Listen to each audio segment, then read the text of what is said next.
Donc, en UVM, il y a d'une part une idée de normaliser d'une certaine manière la structure d'un test bench avec ses différentes sous-classes de classes proposées par UVM, UVM Monitor, Sequencer, etc. Il y a aussi l'idée d'uniformiser un peu ce qui se passe dans une simulation. Dans un test bench traditionnel, qu'est-ce qu'on fait? On a les simulations qui se lancent et puis on va avancer dans le temps et faire différentes choses. En UVM, on va essayer de décomposer ça. On va décomposer ça en fait en différentes phases qui seront centralisées en fait par le simulateur et puis lancées à la suite. Donc c'est assez intéressant parce que ça permet de structurer un peu qu'est-ce qu'on fait à quel moment. Non pas uniquement quand le temps avance, mais aussi avant et après. Donc ces phases, on a un certain nombre. L'idée, c'est qu'en gros, ces phases vont être lancées dans l'ordre, c'est-à-dire que là, je vous montre pour le départ, on a une build phase, connect phase, end of elaboration phase, etc.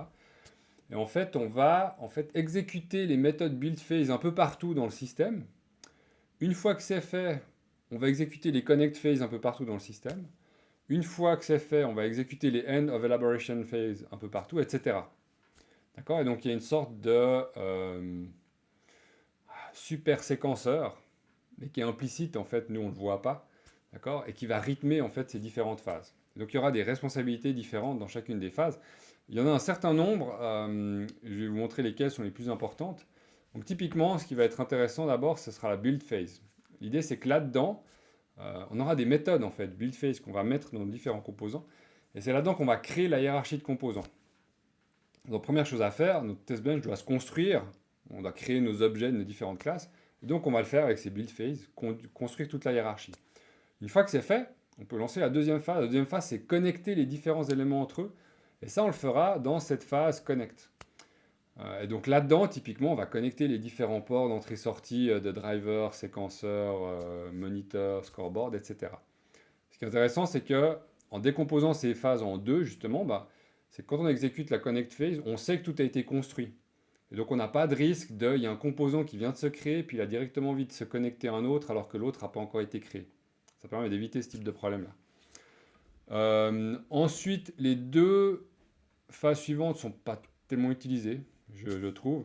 Donc c'est la end of elaboration phase, c'est dire voilà, on a fait toutes les corrections, les connexions, on peut vérifier que tout s'est bien passé.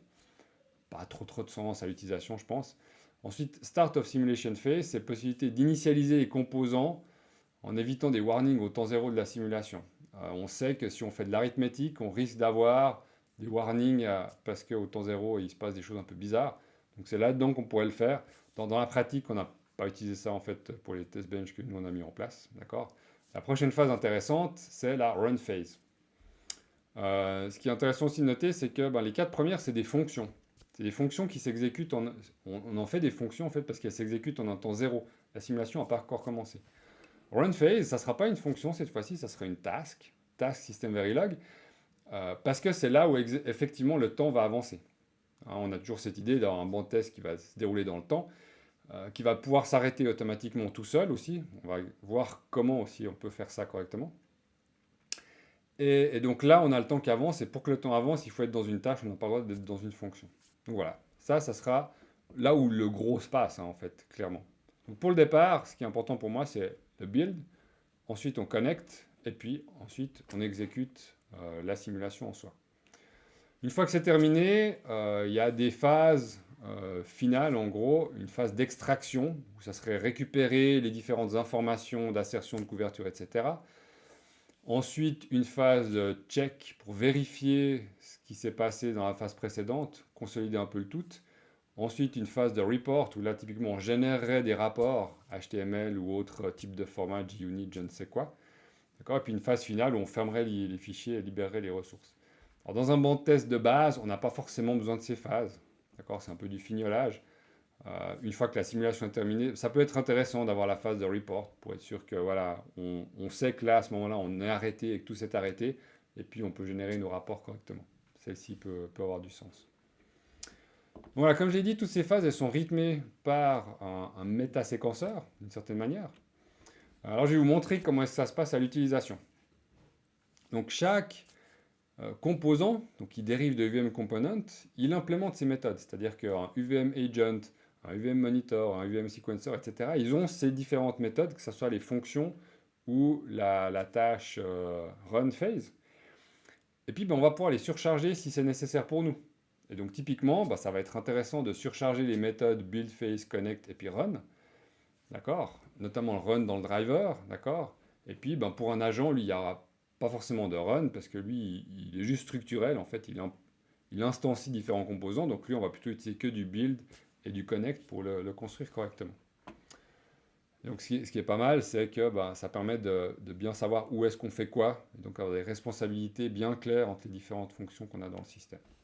Alors, on va prendre un petit exemple ici avec un agent qui a quoi? Qui a un séquenceur, un driver et un moniteur, avec le fait que le séquenceur va activement envoyer des transactions pour le driver, le moniteur va activement renvoyer des transactions au séquenceur, parce que comme ça, il pourra l'utiliser pour générer les séquences suivantes. Donc on a 3 éléments à construire et 2 connexions à ajouter dans notre agent. Voyons donc comment est-ce qu'on fait ça. Donc j'ai ici ma classe MyVIP qui est une sous-classe de UVMAgent. À l'intérieur, je vais avoir un séquenceur, un driver et un moniteur qui vont être du type que j'aurais défini en fait dans mon système général. J'aurai potentiellement une macro pour définir 2-3 éléments intéressants. J'ai un constructeur. Dans le constructeur, je ne vais pas faire grand-chose en fait. C'est-à-dire que j'ai juste appelé le super.new pour pouvoir passer le nom qu'on aura passé et puis le parent à l'UVMAgent. Et c'est tout. D'accord? Je ne fais pas grand-chose dans le constructeur. C'est dans la méthode de build phase qu'on va vraiment faire les choses. Donc qu'est-ce que je vais faire maintenant dans mon build phase? C'est une fonction. Elle est virtuelle parce que j'aimerais qu'elle puisse être héritée par un autre agent qui serait une spécialisation de celui-ci. D'accord? Donc je vais garder l'idée d'avoir des fonctions qui sont virtuelles un petit peu partout. C'est un build phase. Elle a en argument une phase, qui est un objet de type UVM phase. Ça permet d'avoir des informations sur la phase, pas hyper utile, mais ça peut être intéressant. Là, qu'est-ce que je fais? J'appelle super.buildPhase de cette phase. Parce que ça sera un bon réflexe à avoir dans le sens où on va faire des sous-classes. Donc en général, il y aura des choses à faire dans la super-classe. Donc c'est important d'appeler le build phase comme ceci. Maintenant, je crée mes 3 éléments, mon séquenceur, mon driver, mon moniteur, d'accord, en utilisant ma factory, d'accord, ce qui me permettra de spécialiser ces éléments si je le veux dans le test case. D'accord, une fois que le build phase est fini, je sais que mes 3 éléments sont existants. Donc il y a les build phases qui seront appelés sur tous les éléments du système. Ce qui va être intéressant aussi, c'est que ça va être aussi appelé sur séquenceur, driver et moniteur. C'est-à-dire qu'une fois qu'ils sont créés, que là, l'agent a terminé, le système va appeler build phase sur les éléments nouvellement créés. Et donc, eux vont pouvoir se créer, etc. D'accord? Donc, ça va être fait de manière récursive pour nous. C'est cadeau, c'est offert. Une fois que cette phase est terminée, peut lancer la phase de connexion. Et puis là, on va connecter les différents éléments. Donc là, on a un driver qui a un port auquel on va connecter un export du séquenceur. Et puis, on a le séquenceur qui a un port auquel on va connecter l'implémentation d'un port du moniteur. D'accord, je vous passe les détails. Ça ressemble un petit peu aux connexions qu'on a vues dans la vidéo précédente. Donc voilà, on a une bonne séparation en fait de ces 2 phases.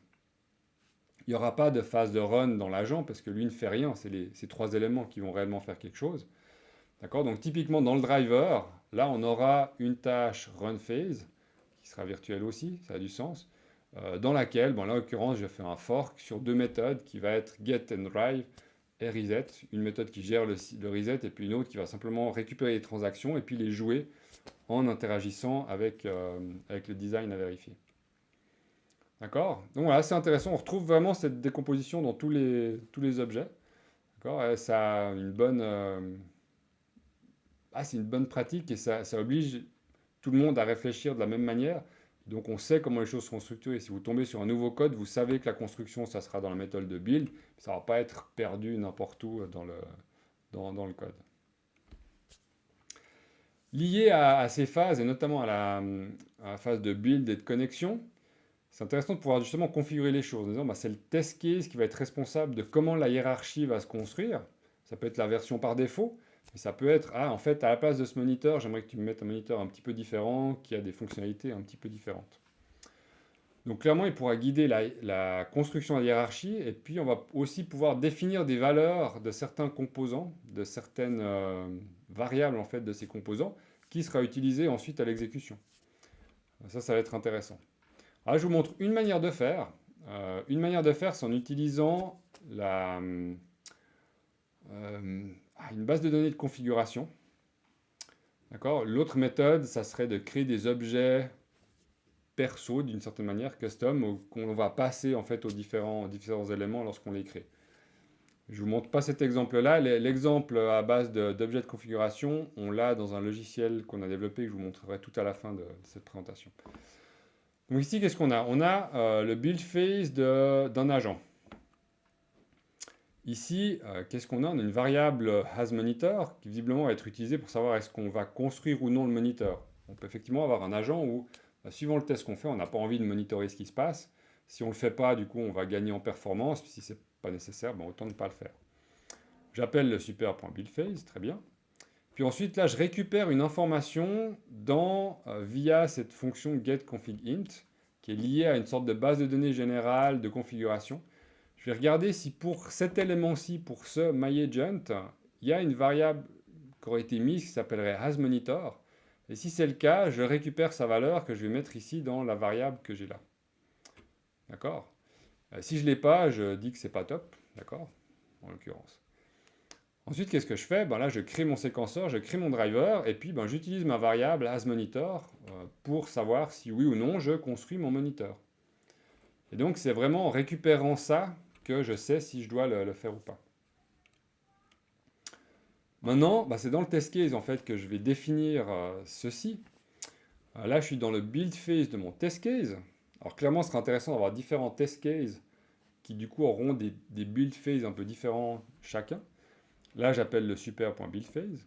Puis là, qu'est-ce que je fais? J'utilise un setConfigInt en disant pour tous les éléments de mon test bench, je définis qu'ils ont accès à un champ hasMonitor et ce hasMonitor, je le mets à 1. Et donc ça va faire que quand le moniteur il va aller récupérer ce hasMonitor, il va avoir la valeur 1 et donc il va construire le moniteur.